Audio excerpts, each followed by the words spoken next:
But my name is Hans Riemenschneider. I am active in the Drupal community as a nonprofit.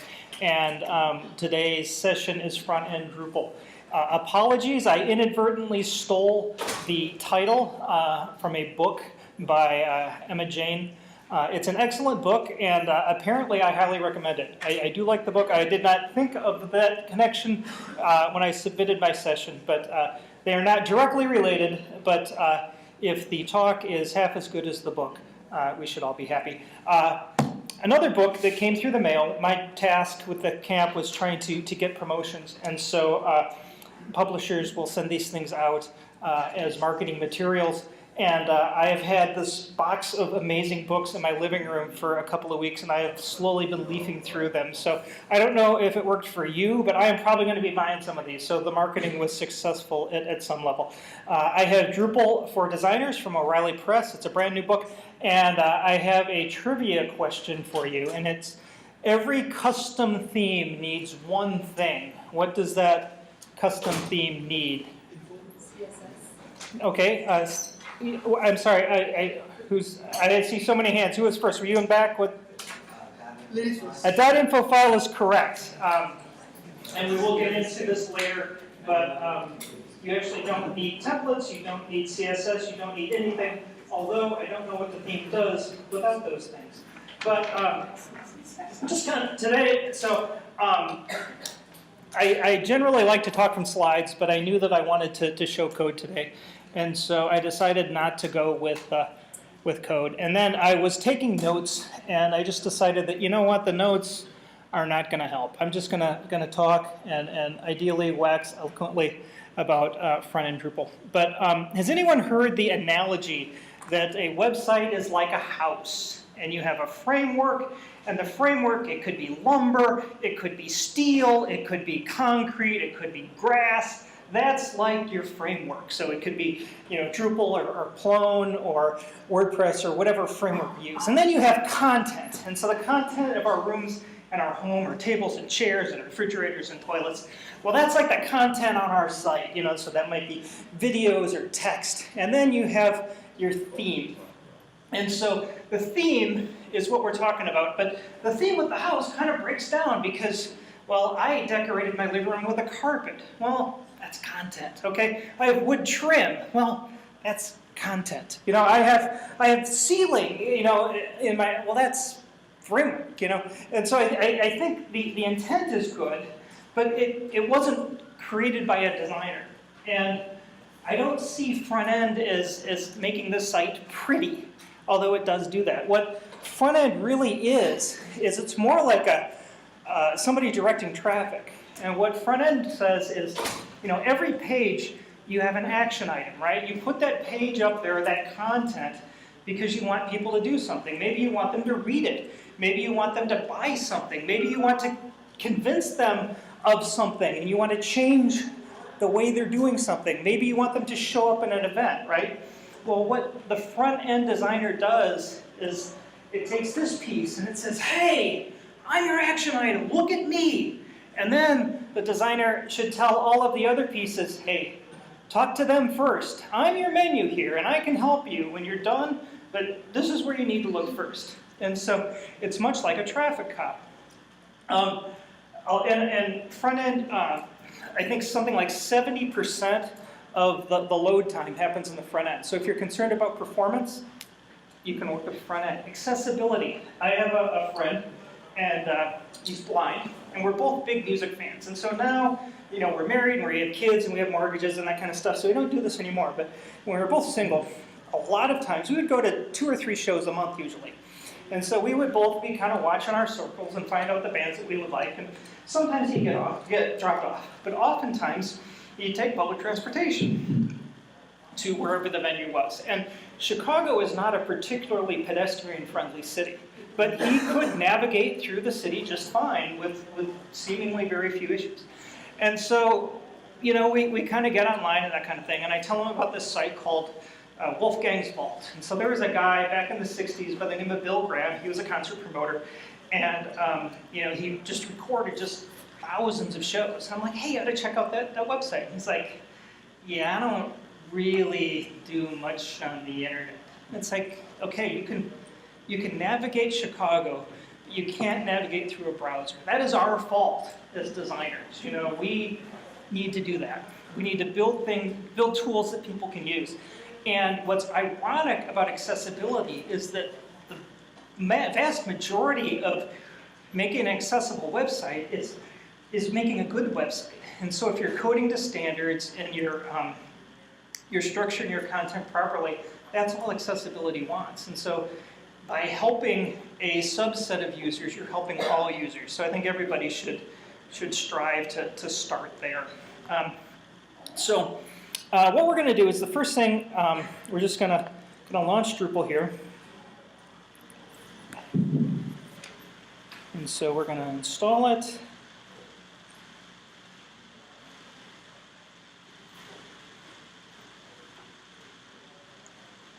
And there's nothing like a zippy local install that shouldn't take more than 45 minutes to get going.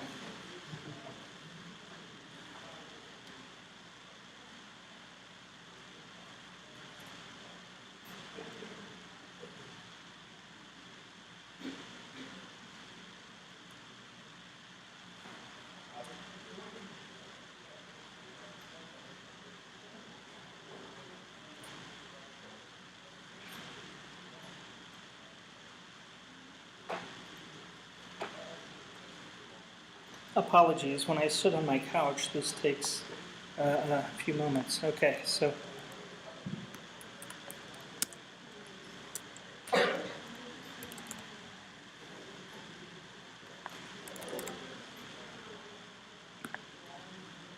Okay, so this is obviously a fresh Drupal 7 install. A bit about the environment. I have preloaded it with the admin manual module and the devel module. And we have a Zen theme here, but it hasn't been unpacked yet. So I'm just going to grab this here. And I think it's worth talking about kind of the ways to theme a Drupal site. So one way is to start from scratch. And you can start with Dreamweaver, or you could start with a template online, or you could write an HTML template. And you could take an existing website and copy the source. And by replacing a few variables and writing an info file, you can have a custom Drupal theme. That is the way I started. I came from the land of static web design, and that was what made the most sense to me. But pretty quickly, I realized that starting from a base theme makes more sense for at least the type of work that I do. There are numerous base themes online. It is very easy to get into a flame war with people who prefer a different base theme. I like Zen. It's the most used base theme.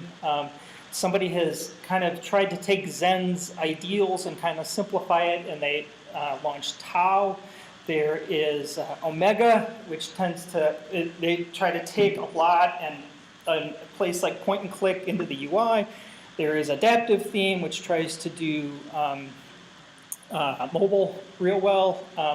There is Mothership, which aims for really, really clean markup. Are there other base themes that people like? There's Stark in Core that you can use.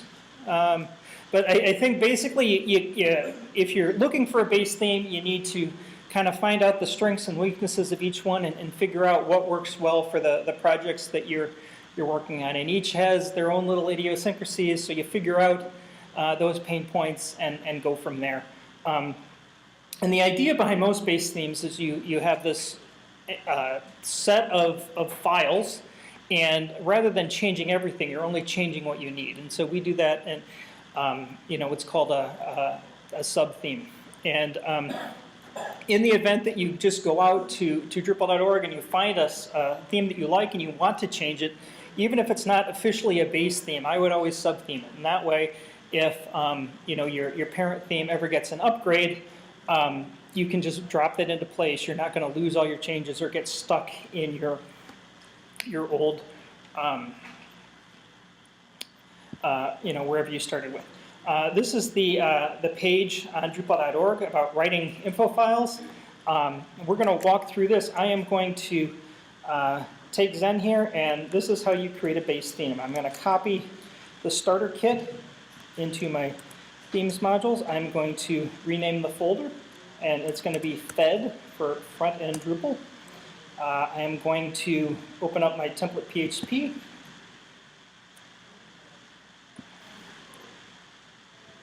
I'm going to do a find and replace on the term starter kit. And I'm going to replace that with my theme name. Okay, I'm going to save that. I'm going to open up my theme settings. And not all base themes have all of these files, but Zen does.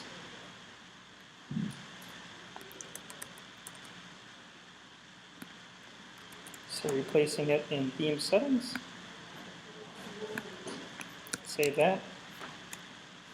I've got my info file here.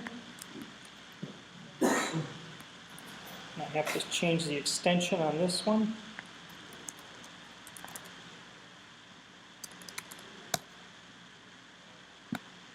Okay, now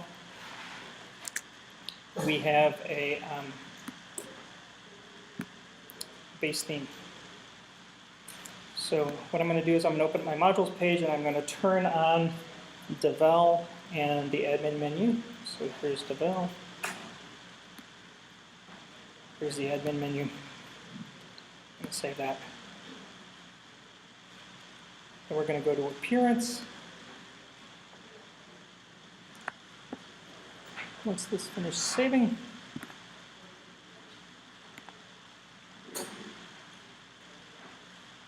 and right down here, this is our base theme that we are going to step through. So I'm going to open up this info file in my editor. Okay, so we come back to Drupal.org, and it talks about what we need. So all you really need in your info file is you need a name and you need a core. So for my name, change this.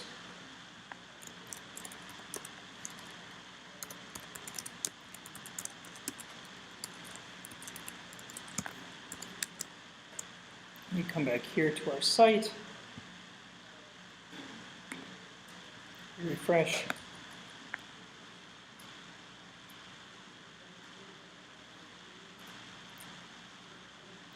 And here is our site name. We have a description.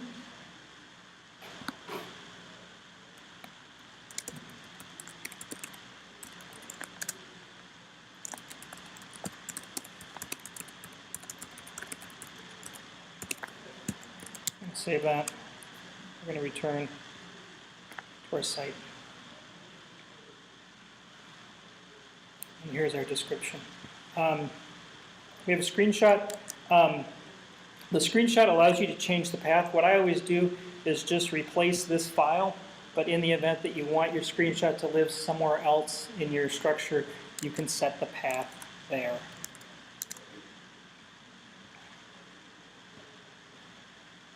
Okay, we have version. Version is discouraged, and the reason for that is that that is added when you upload your theme to Drupal.org. If you are creating a theme that will not be contributed, you can add it. So you can add it to.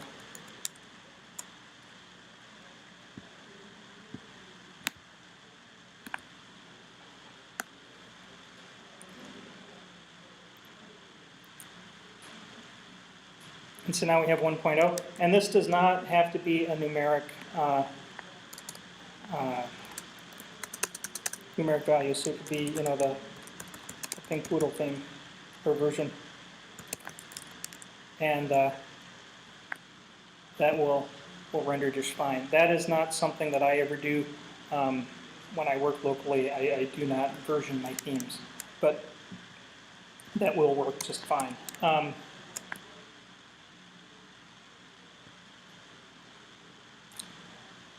We have the core, and the core is the version of Drupal that you're using. So if I change this core to 6 or 8 or anything other than 7.x, Drupal is going to be smart enough to let me know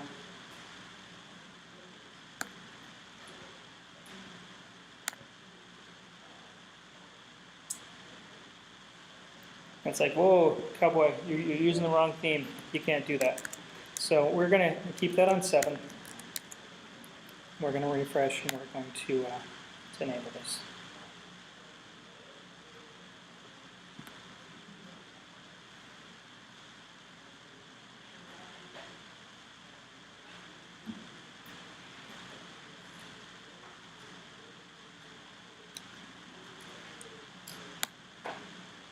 And so now when we refresh, we will see an unstyled page.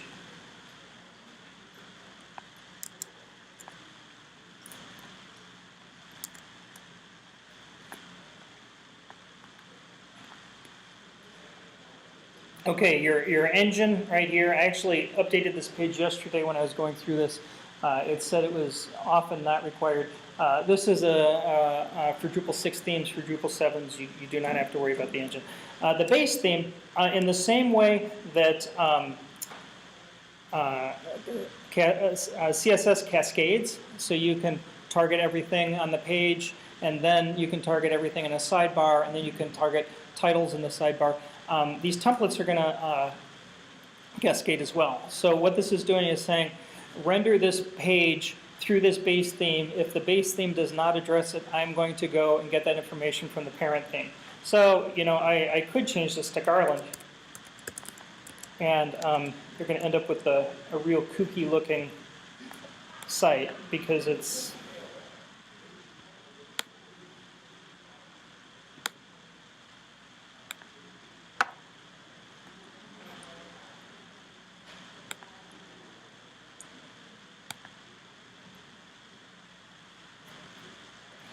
and so it's not quite sure what to do with that, but we're going to leave it on Zen.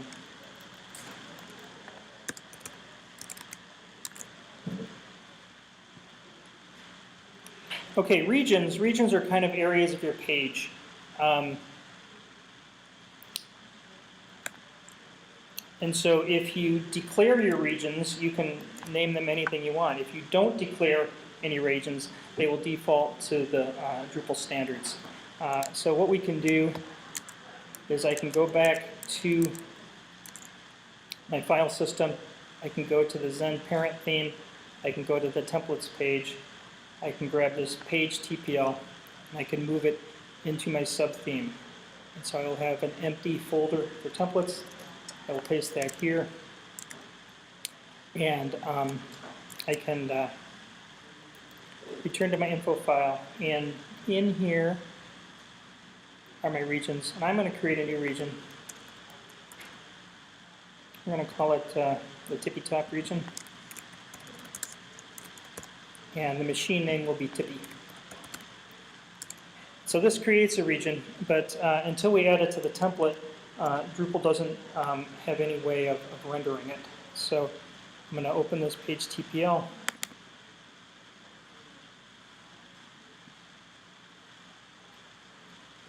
We can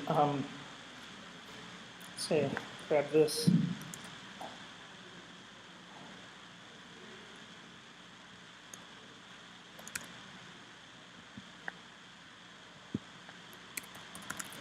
So this is saying we're going to render the ticket region. It still is going to need content, so we can go to our blocks page. And something's not happy.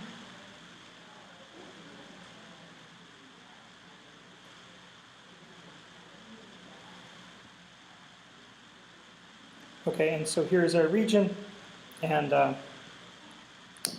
we can populate it with content.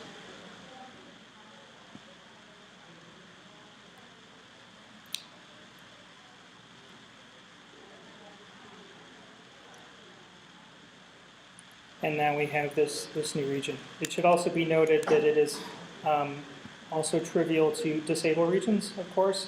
So if we do not need this highlighted region, we can comment it out of our info file. And then when we return to our blocks page, it will no longer be there.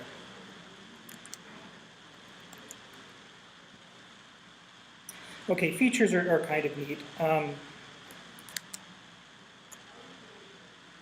So here we have a list of features. If we go to our appearance page and we click on settings, we have all of these features. And let's say, you know what, I am not going to have a slogan. You can remove the slogan. You can refresh the page. And then the administrators will no longer have that, that ability. The last... Did I take that out of the template too, or no?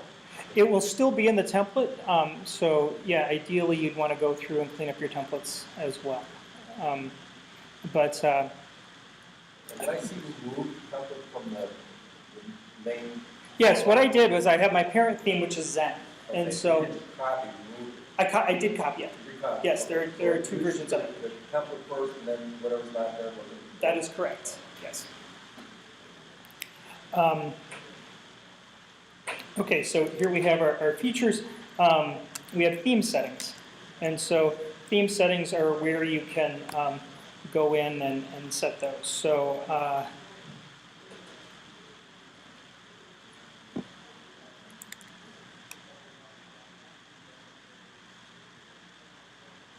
and so one of the things, we can grab this logo here, set that for 0. That will then be unchecked. So currently it's checked. We have changed that value in the info file to 0, and now the default will be off.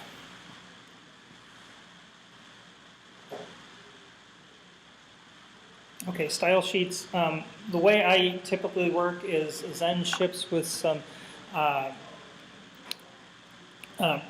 pre-process starter files. So you have Sass and less. It ships with Sass files. And if you do more than one site a year, it's really worth looking into using a preprocessor. It does some really great things. You can set variables. So rather than entering the hex code for the color all of the time, I can set that color to a variable and just call the variable. And then if I need to change that color, I just change it in one place. It can do all sorts of simple math. So if you want something to be 60% of something else, you can set up all of those rules. So I don't ever use a style sheet, but in the event that you want to, you can add it to your info file. And you will find it. So, you know, in the event that you wanted to do that, it's just as simple as telling it where it is, and then you would create your file, and it would be recognized. So we can actually do that real quick. So.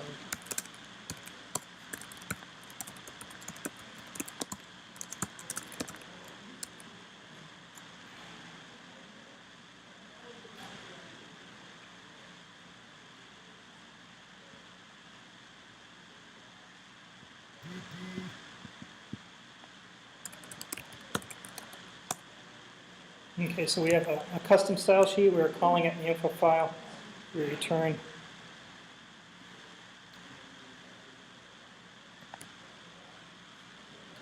And do I need it? Okay.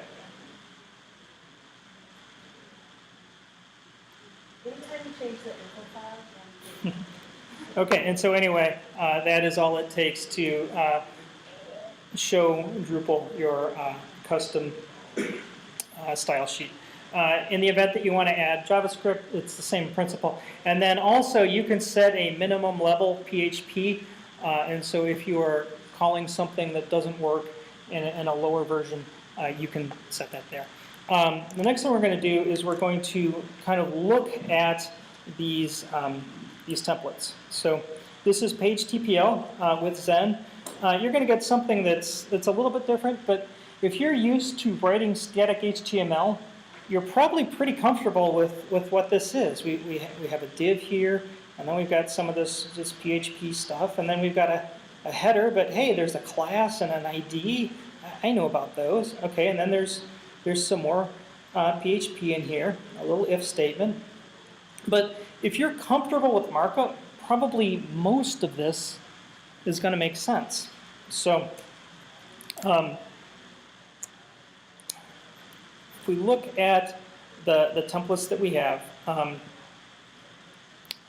HTML.php. That's kind of the outer wrapper.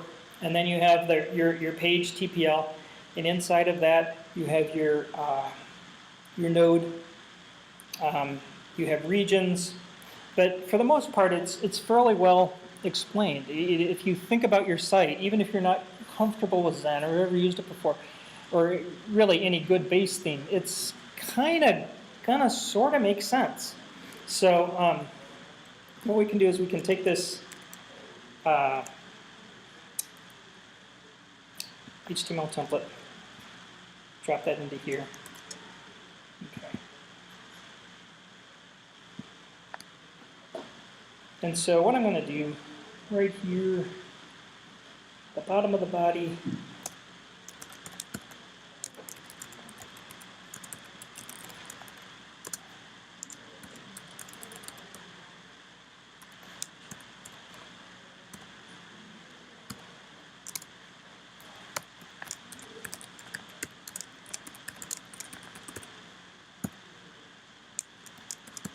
okay, so we have this little string of text. Come back to our site.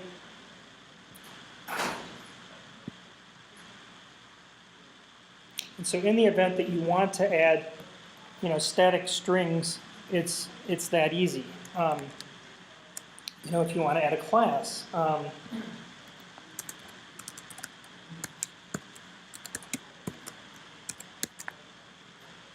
And the biggest problem with theming Drupal is primarily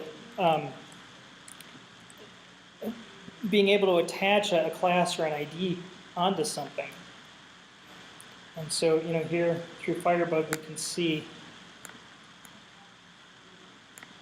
that this has that class on it. There's no reason why you couldn't add a span or a div or whatever you need. What I'm going to do is going to go here. I'm going to grab some of these templates.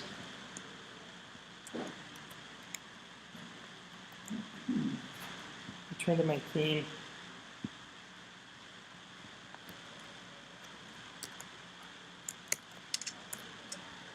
I'm going to grab that CSS file also.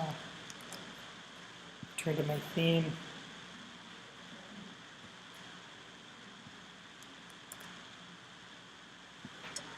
Okay. We're going to return to our site.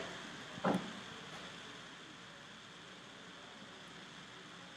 so what I have done in these templates is I have just passed the name of the template and put a box around it. And so what we can see is that we have this HTML template that kind of wraps everything, and then we have this region right here, and this is kind of an odd region. What we have in this region is this admin menu, and so that's kind of why it's there. Here's our page. Inside our page we have a sidebar. Inside of a sidebar we have our block. We have this footer block down at the bottom, and then it all closes out. If we create some content,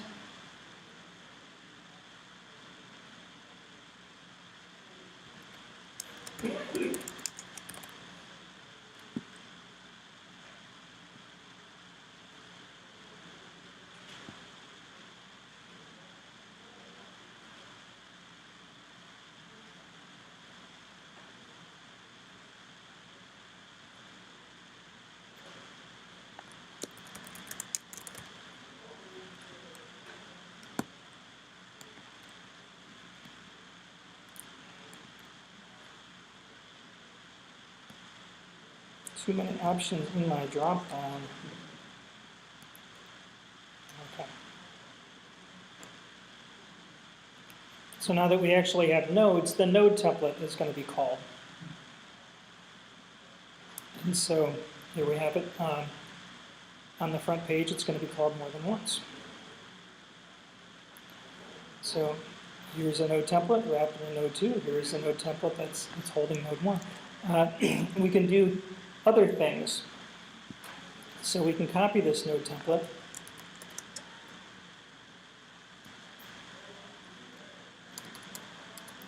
And there's a whole naming convention. So I can do node dash dash 2, and I can open this.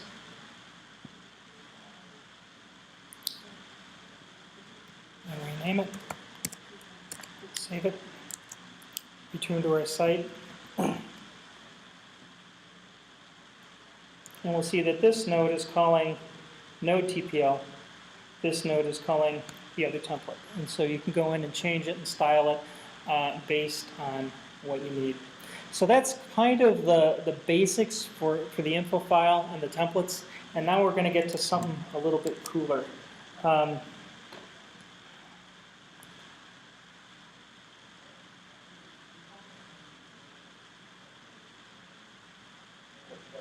Yes?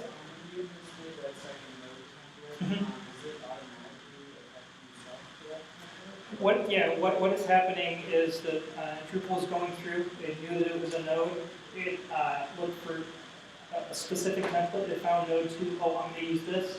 In the event that on node 1, it doesn't find node 1, so it goes to the node template. In Drupal 6, if you're sub-theming, you need the parent template in your sub-theme. So theoretically, Zen ships with node.tpl. And if you don't have any customization, it's going to reference that file. So if you created a node 1 in your subtheme, you would also need node. And I believe that's been changed for 7. Is that correct? I don't think that we can check. I don't think that you need that that parent file there. So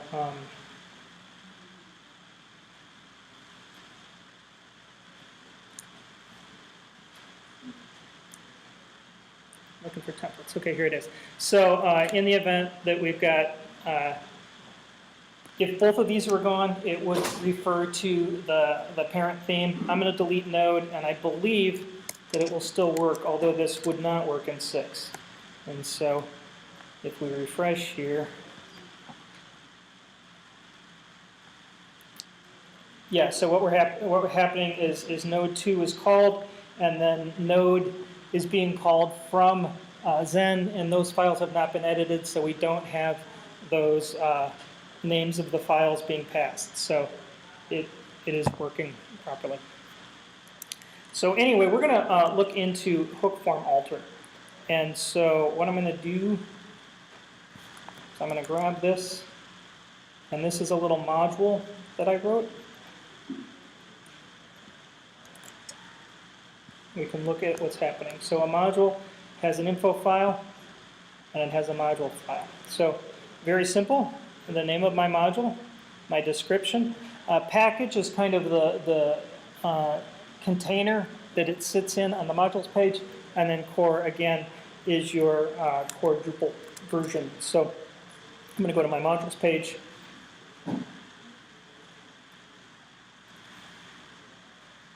And here we have our package, and here we have form alter. We're going to enable this. We're going to take a look at this module. And there's a whole lot of comments. But the first thing we're going to do is we're going to create a function. Okay? And this is a hook form alter. If there is documentation on Drupal.org that will tell you all about it. But essentially what you're doing is you're replacing the name of the hook with the name of your theme. So fed form alter. We have these variables that are passed by reference, and then we're doing what we want to do. In almost every situation, you're going to want an if statement in there. You're probably not going to want this function to fire on every page, so you would stick an if statement based on content type or however you do it. But what I'm going to do is I'm going to do a DSM of the form ID.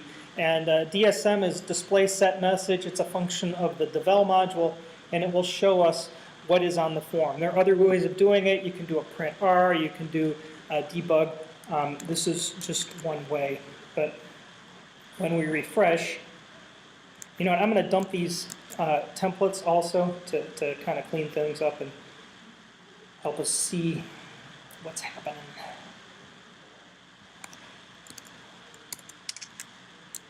Okay, so we come back here. Refresh, and I need to flush my cache.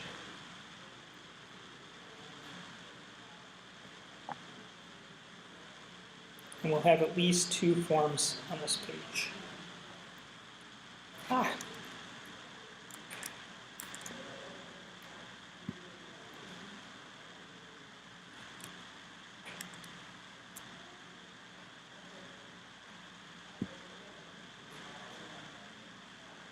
Okay, so here we have, okay, I take that back. We're on the front page, so we only have the search block form. If we go on to a node page, we will have 2 forms. We'll have the search block form, and we'll have the comment node article form. Once you know the name of your form, you can do 2 things. You can create an if statement in your function, or we can use this other function that I like, which is hook form ID alter. And so my hook, I'm going to replace that with the name of my theme. The form that I want to modify is my article node. And so we're going to do some stuff in here. So when I go to my add content page and add article, I'm not going to get my stuff. And I want to know if anybody can look at my code and tell me why am I not going to see a DSM on my article node form. And if we look at it, I'm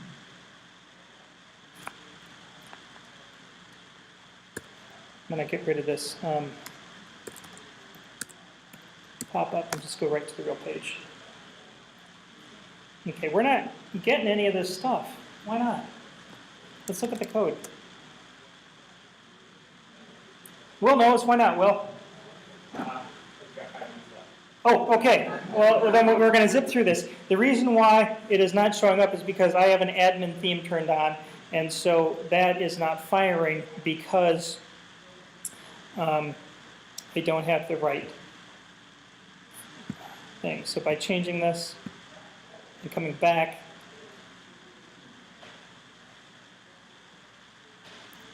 and I return to, okay, so if we go to node add article,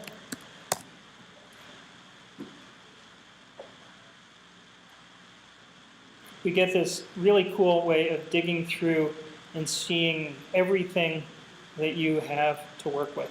And so we're going to fast forward here, and I'm going to kind of explain what's going on here. I'm going to skip this one. Okay, so something that is very common is you want to change the label on a button, okay? So right now, we have a save button, and we want to change that, okay? Well, one way to change it, somewhere, anytime you see something happening in Drupal, that code is coming from somewhere, and you could track that down and change it. And then you have your own proprietary version of Drupal, and that is a core hack, and that's not what we're going to do. What we want to do is we want to hook into the form and alter it. So by on the node article form in the fed theme, we can target action submit value, which is what this button is, and we can rename it post. We have a couple of other things. In your you have the option to provide a menu link, and you have a when you provide a menu link, you have the option of placing it in a particular menu. And so by saving this and refreshing,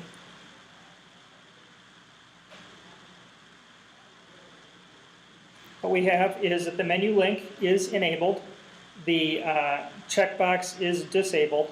Because I have a new install, I'm going to have to change the delta of my menu item, but assuming that was the correct delta, and that's going to be hidden up in here, you could set where these items, which menu items these items are assigned to. So I am about out of time. Does anybody have any questions, comments, or violent dissent? Yes? The info file has a number of variables in it that often show up in using PHP. What do we add a variable? How do you add a variable? That was what's going to happen in the time that I have an example of that, but we don't have time to go into it right now. But it is very possible. It is, right. We can talk about it after the session, and I've got an example all built. But yes, you can add your own variables. I tried, I didn't see it. See if we can find it. I clicked it and it Okay, okay, yeah. Any other questions? Yes? The HTML references page top Mm-hmm. to other things. Yes? Where are those templates? Okay. So are you looking for the regions, or are you looking for... Those regions, those three, it seems like you had a lot of regions in there. So, I'm sorry, page top? Yeah, if you open up the HTML, Okay.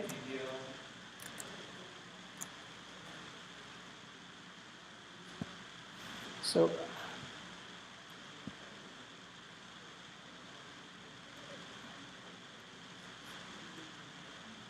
So this one here? yeah. Okay.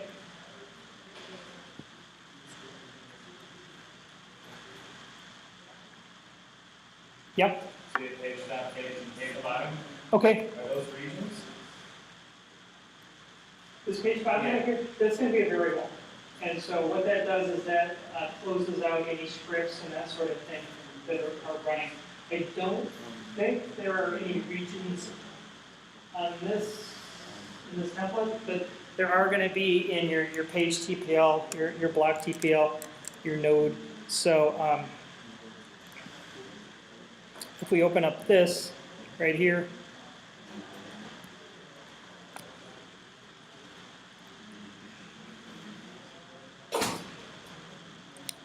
so we've got our header region that's being called there, highlighted is there.